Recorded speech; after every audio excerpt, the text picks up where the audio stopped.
Comment devenir singulier sur son marché? C'est quelque chose qui m'obsède personnellement. Comment se différencier? Comment faire que nos clients se différencient par rapport à la concurrence? Il y a plein d'agences en tout genre. Tout le monde fait. T'es pas là, tu vends pas de l'innovation, en tout cas, tu vends des choses que tout le monde vend, ok, que ce soit sur le marché américain, sur le marché français, dans le monde entier. Il y a plein de gens qui vendent des services d'ads, il y a plein de gens qui vendent des services du GC, il y a plein de gens qui vendent du montage vidéo. Il y a plein d'entreprises qui font tout ça, qui gagnent des millions. Alors pourquoi pas toi? Ok, et on va comprendre le pourquoi. Comment toi tu pourrais faire autant? Ok, comment justement différencier pour pas qu'on te compare? Parce que la comparaison amène à la négociation, amène au scepticisme et amène à la norme. Ok, l'objectif c'est de pas pouvoir te comparer et que tu restes unique. Le sales, comme je le répète dans souvent de mes vidéos, c'est zéro ou un. On veut créer une polarité, ok. On veut avoir un oui ou un non. On veut pas peut-être. Un peut-être, c'est la médiocrité. C'est tu vas pas savoir comment te positionner, donc ça se trouve tu vas dépenser de l'énergie sur quelqu'un qui te dira non au final, et donc tu auras perdu de l'énergie. Alors que si tu aurais dit non dès le début, tu aurais pu mettre un follow-up dans 3 mois ou dans 6 mois, et basta. T'es pas là pour le faire chier et ça peut peut-être froisser ton client parce qu'il sait pas prendre de décision. Bref, donc comment justement te différencier de la masse? On va pouvoir voir ça directement. Alors il faut bien comprendre que tout ça, ça marche pour des produits, des services, whatever, ça marche dans tous les cas. Ok. Donc comme je disais, tu fais entre 10 et 30 000 balles, donc une moyenne de 20 000 euros par mois, et tu veux atteindre les 50, 100 000 euros de cash collecté par mois.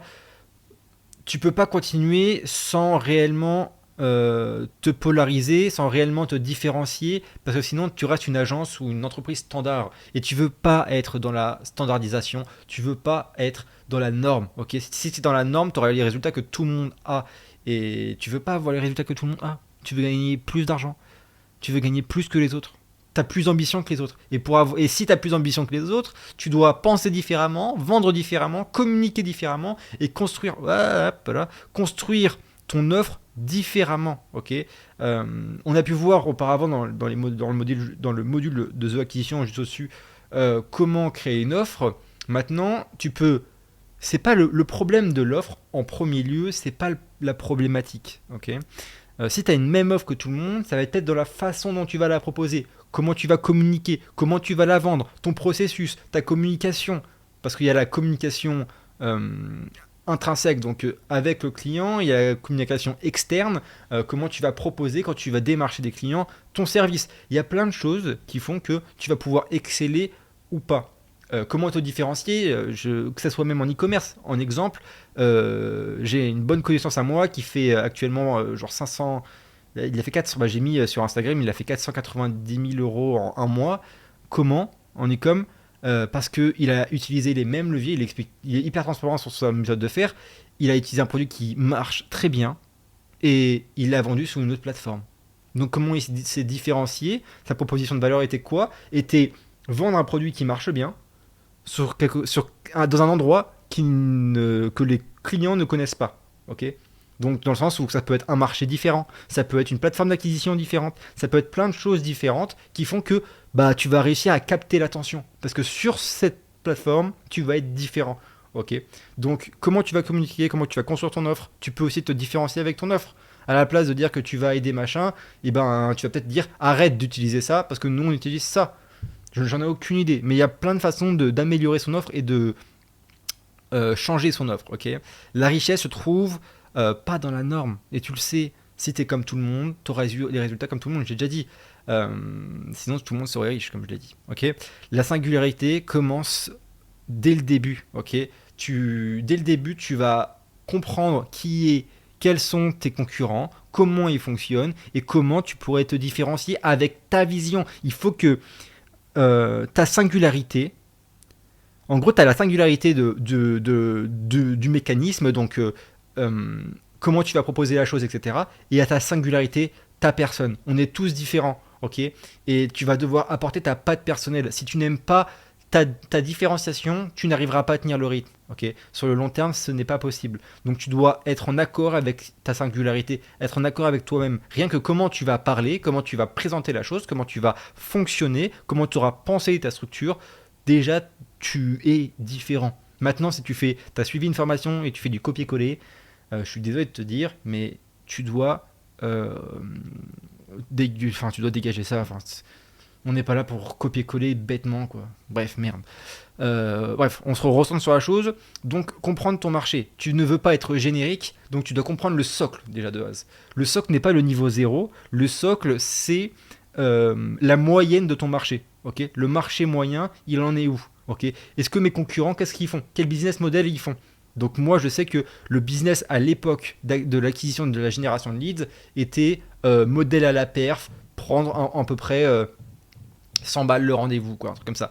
Bah moi je suis arrivé avec setup fee, avec en gros j'avais un setup de mise en place plus un setup pour travailler avec moi. J'étais très exclusif donc ça rajoutait de l'urgence.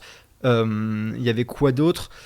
Il y avait ça et puis après je m'adressais aussi à une population d'agences etc qui avait beaucoup de liquidités qui faisait que les rendez-vous je les prenais beaucoup plus cher. Et j'étais beaucoup plus pro dans tout. Et toutes les autres agences elles étaient mid-tiers, très euh, euh, street. Moi, je suis arrivé avec un branding qui était totalement différent et ça a permis d'être singulier dans ma façon de faire. Et après, j'ai changé avec plein de modèles économiques. J'ai vu que le modèle à la perf, bah, en fait, c'était un modèle de merde. Parce que pourquoi c'est un modèle de merde? Pour ma part, en tout cas pour ce marché-là, parce que bah, ton client, il peut te négocier. Est-ce que c'est réellement un client qualifié ou est-ce que finalement c'était pas assez qualifié? Est-ce que je suis assez compétent pour le rendre qualifié ou pas? Est-ce que je suis assez compétent pour penser qu'il est qualifié, savoir s'il est qualifié ou pas? Est-ce que je suis assez compétent pour closer du cold ou pas? Ou est-ce que j'ai toujours closé du war, enfin un prospect que je connais déjà? Bref, et bon bref, j'ai trouvé que c'était un modèle de merde, donc j'ai changé genre 5 fois de modèle économique, que ce soit du récurrent, que ce soit du pourcentage, bref, il y a plein de modèles économiques que j'ai testés. Et le Done for You, le Done with You, actuellement je fais Done for You, Done with You, ça marche très bien et c'est encore mieux qu'avant. Pourquoi personnellement ça marche très bien? Parce qu'on apprend aux gens, on apprend aux entreprises comment être débrouillards, qui fait que enfin, on fait aussi du done for you, mais ça c'est pour les grosses entreprises en général. Mais pour le done for you, done with you, on aide les entreprises à implémenter des systèmes sur mesure et en même temps on va les éduquer, qui font qu'elles vont pouvoir être autonomes tout en ayant le mastermind, tout en ayant notre expertise, sans besoin de nous recruter, etc. Donc ils vont pouvoir être autonomes dans leur acquisition. Donc si demain on part, ils vont pouvoir être autonomes et toujours générer de l'oseille. Demain, tu travailles avec une agence tierce, ils sont plus là, tu sais plus faire. Et donc là, tu es dans la merde. Et donc, tu es tenu par les couilles par les agences en général. Bref, donc toi, tu dois justement te différencier. Comment te différencier sur ton marché? Et ça va passer par un travail de recherche. Qu'est-ce que fait ta concurrence? Qu'est-ce qu'attend ton client? Ok. Il y a plein de fois où tu dois générer des calls, générer des calls. Et après, tu vas pouvoir avoir un feedback. Ton client qui te dit ouais, j'ai eu 3 rendez-vous aujourd'hui, il y a eu que des rigolos, pas vraiment de présentation. Ah, tu sais qu'ils font pas de présentation. Comment je pourrais en faire une? Donc tu dois polariser. Est-ce que cette fois-ci je vais tester un nouveau funnel? Donc peut-être ton tunnel de vente sous VSL, etc. Est-ce que je vais tester des webinaires? Tu peux tester. Et teste. Il y aura un moment où ça marchera. Et si tu continues de tester par des experts et que ça marche pas, et ben tu zappes. Et ça se trouve, c'est ton marché qui n'est pas assez mature pour cette différenciation. Mais l'objectif, c'est de réitérer et d'AB tester. Copier-coller une offre, ça ne marchera difficilement voire pas du tout, parce que tu te trouves comme tout le monde. Donc c'est celui qui mettra le prix le plus bas. Et on n'est pas là pour ça c'est vraiment le désastre du marché. Comment dupliquer une offre, c'est complètement débile. Quand tu fais de l'e-com, t'es pas là pour dupliquer l'offre, t'es là pour agrémenter ton offre. Tu crées une offre qui est intéressante, donc des produits complémentaires différents de tes clients. C'est comme ça qu'on crée, c'est comme ça que même en service, hein, quand tu vas offrir quelque chose à ton client, en offre ou en bonus complémentaire, tu dois offrir des choses différentes que tes concurrents ne font pas. Je te dis pas de baisser ton froc, je te dis juste, sois différent dans ta valeur, ok, dans ta proposition de valeur, dans ton branding, etc. Donc, marché moyen, tu regardes, c'est quoi le socle du marché? En général, il est toujours au-dessus du générique. Quand je dis marché moyen, en général, c'est pas les tops, c'est les mid-tiers, ok? C'est ceux qui arrivent à générer, je sais pas, 20, 30 k, genre toi, quoi. T'es mid-tiers. C'est pas compliqué de générer 10 à 20 k. Maintenant, comment arriver à ça? Ok? Comment arriver à être perçu totalement différent? Comment arriver à être toi-même, en fait? Comment arriver à avoir ta patte? Et bien justement, ça va passer par le mécanisme et tout ce qu'on va voir, hein. Donc pourquoi la singularité? Pour pas être comparé, pour pas subir la guerre des prix, pour pas être perçu comme un de plus. Et ça, c'est vraiment la pire des choses. Un de plus, c'est vraiment, ça veut dire que t'as pas de. Genre, le mec qui te dit j'ai 3 calls, il faut que je prenne une décision entre vous trois, bah c'est mort en fait. Ça veut dire que c'est un de plus. Alors que si le mec il dit ouais j'ai eu 2 calls avant toi et putain il y en a enfin, t'es enfin le premier qui me donne envie d'acheter, t'as fait ton job en fait. T'es différent bordel. Et c'est ça qui fait plaisir, ok. Guerre des prix. Euh, Bah c'est simple. J'ai déjà raconté sur une autre vidéo la guerre des prix. Je suis au Vietnam, j'ai dû racheter un Mac là, sur lequel je suis. Ils proposent tous la même offre. Et donc j'ai juste dit au mec, moi je veux bien prendre en charge le changement de devise et tout le bordel. Par contre, et pourquoi j'irai chez toi et pas un autre? Et le mec il s'est négocié tout seul. Il m'a dit ok bah je te propose ce prix-là. Donc déjà j'ai gagné 6, je sais pas, j'ai payé bref on s'en fout, j'ai gagné 700 euros de base, et ben là j'ai gagné genre 50 balles, 40 balles de plus. Il m'a fait une discount de 30 ou 50 balles, je sais plus. C'est à prendre, je m'en fous. Je l'ai pas dépensé au moins. Ça m'a payé le Uber et la bouffe du soir, tu vois. Très bien. Et donc c'est comme ça que on, qu'on te baise en fait, voilà, c'est juste ça. Donc la guerre des prix, donc si t'es pas différent, tu auras la guerre des prix et tu seras comparé aux autres, ok. Ce que tu veux, c'est avoir un nouveau positionnement, que tu restes en tête, tu dois être l'ex de ton client, tu dois être la meuf de ton client, il doit être obsédé par toi. Euh, Tu dois avoir une perspective, une perception de valeur qui est incomparable, genre incontournable et incomparable.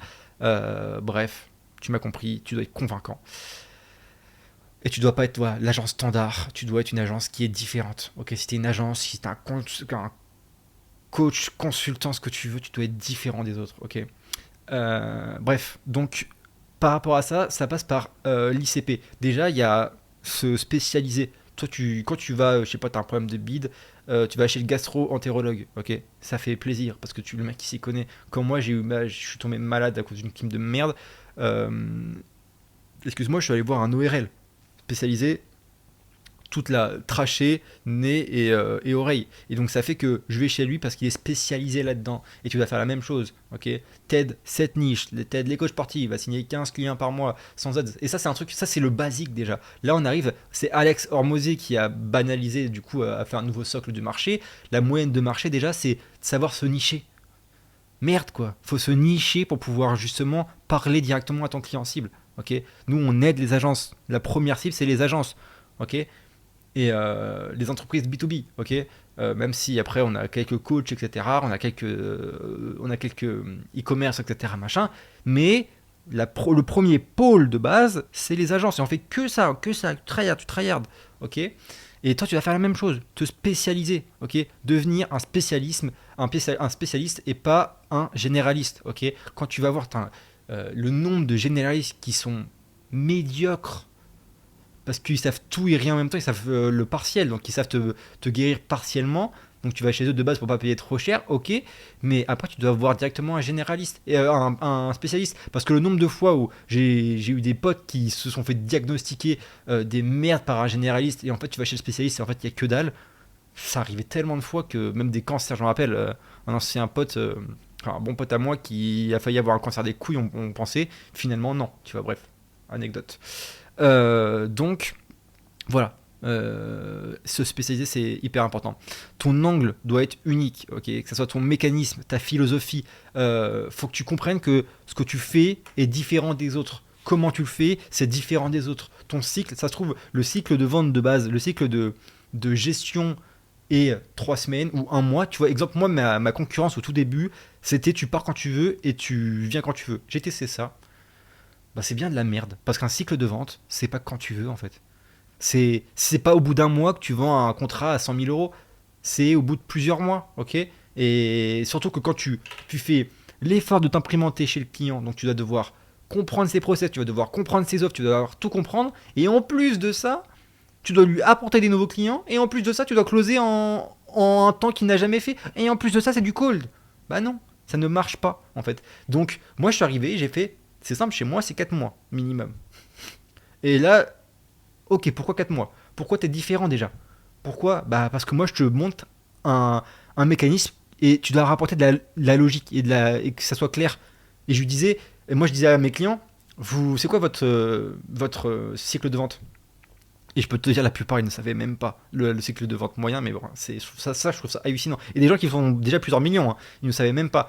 Et la plupart du temps, ils me répondaient sur du War, ça peut prendre 2 mois, tu vois, sur un prospect chaud qui connaît déjà l'entreprise, qui est déjà intéressé, etc. Et donc je suis en mode, bah, donc si tu restes un mois, bah, tu seras forcément déçu.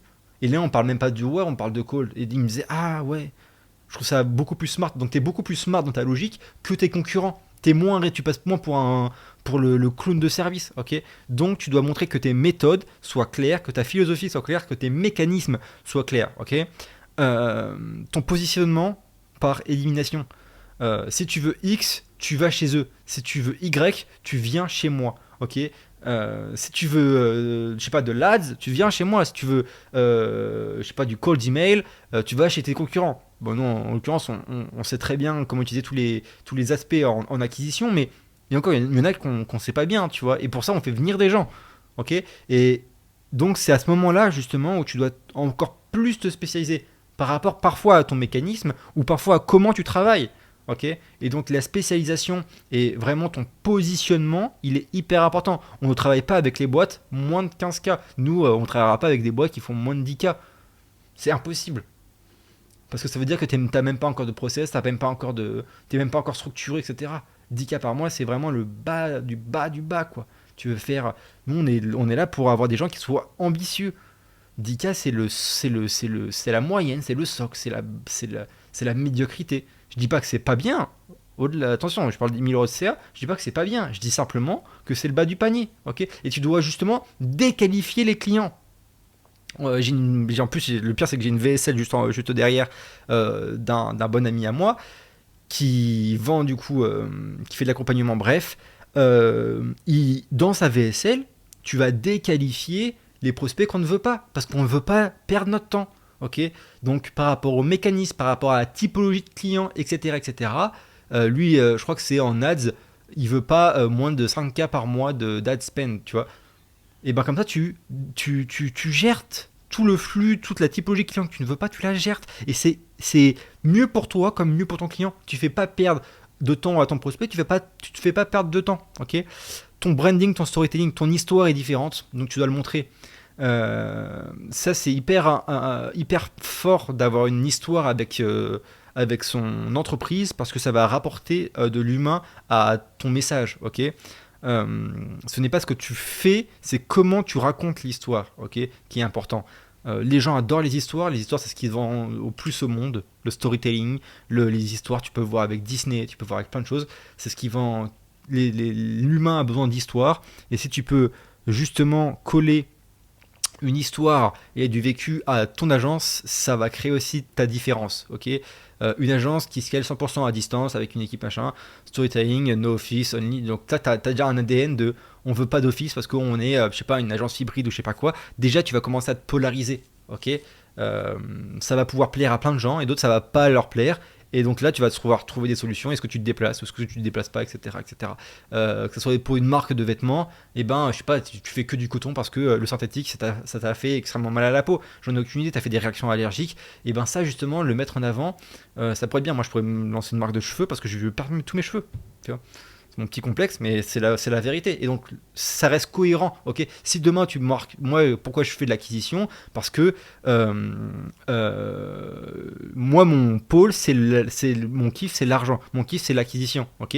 Et donc, il y a plein de gens qui justement ont du mal. Moi, il y a beaucoup de ma famille qui ont, il y a bon, pas beaucoup en fait. Du coup, quelques-uns de ma famille qui ont eu du mal à se vendre. Et donc, moi, j'adore aller chercher les clients. Et donc, je les ai aidés. Et donc, j'ai voulu aider de plus en plus les gens qui sont spécialisés dans le produit et non dans l'acquisition. Et donc c'était là ma plus-value. Ok. Donc tu dois intégrer ton histoire à ta boîte. Et ça va créer aussi un branding différent, une histoire différente. Pourquoi tu fais les choses. Et du coup ça donne un sens aux gens. Ok.